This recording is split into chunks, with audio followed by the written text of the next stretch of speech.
to handle, baby. You've got to play.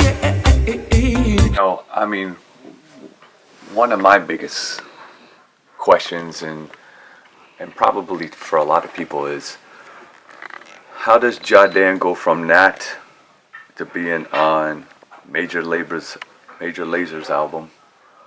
And then I know that was the gateway to Snoop, but how did all that happen? Wow, that's a long story. That's an interesting story. Yeah, well, that's the one. But That's the story we want. it's a great progression, man. To just my ability to just stay focused on recording and just working, really just honing my skills, man, and developing myself as a writer. You know, I ended up just the music business is a very very peculiar business to be in.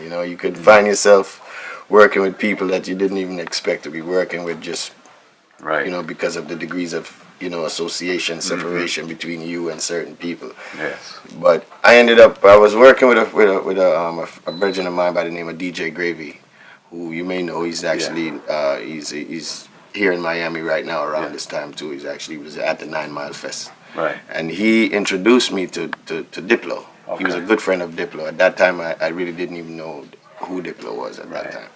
But we ended up making the link, and he was like, "Yo, man, you have to work with this guy." He was DJ Gravy was telling Diplo, "You need to work with this artist right here. This is gonna be one of the more prominent artists you're gonna hear about this guy." So he was like, and he was telling me the same about Diplo. Say, "Yo, you gotta meet this producer. This dude is gonna be big." So naturally, the producer and the artist vocalist link. Right. We linked up. We ended up.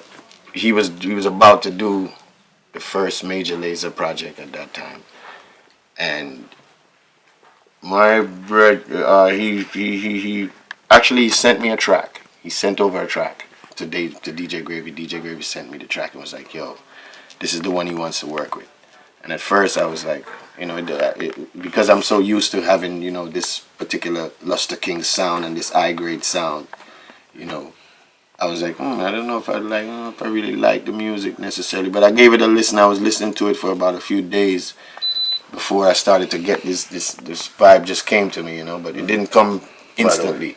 So I stalled on it for a while, I stalled on it for like 3-4 days before I really was like, yo, this is the rhythm started to grow on me, and the lyrics just came. The song just started to come through. When you're rolling into, whether you do good or bad, them label you as zero.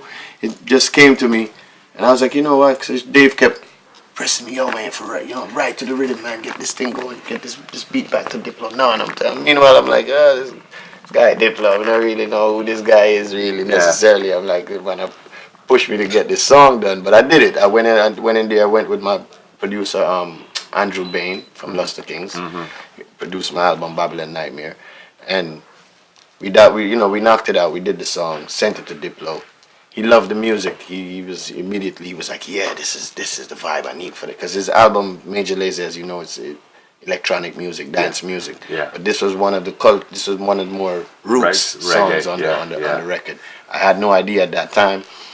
But when I finally heard what was to be the project, I was a little bit like, well, how is he going to have this song with this project? Yeah. It doesn't mesh necessarily, in my opinion. Right. But, after we did it, I did the song, everyone was like, yeah, it can definitely work. So we ended up, sealing up, the musical mix and everything, got it to him. And the next thing you know, I was hearing the song, I was getting like, response from people, like, yo, this tune is, getting some digital play and ray.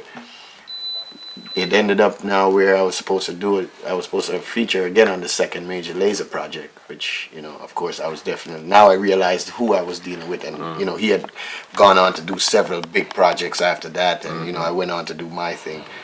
They went on to, basically produce some of the biggest artists in the business, like Usher and, huge artists. And that's when I started really being like, wait a minute, this is actually a big project here, you know what I mean? Yeah. And so, he linked me up again. I was in Buenos Aires working on I was doing some a short tour out there, actually, and working on a brand. I'm actually designing some male jewelry. Okay. With my partner Carito Caribe Okay. out of Buenos Aires. So I was there doing some shows and working on this on designing, and I got a call from Diplo saying, "Yo, man, I gotta get you in the studio. I gotta get you back in the studio. Yo, we gotta do this next major laser project."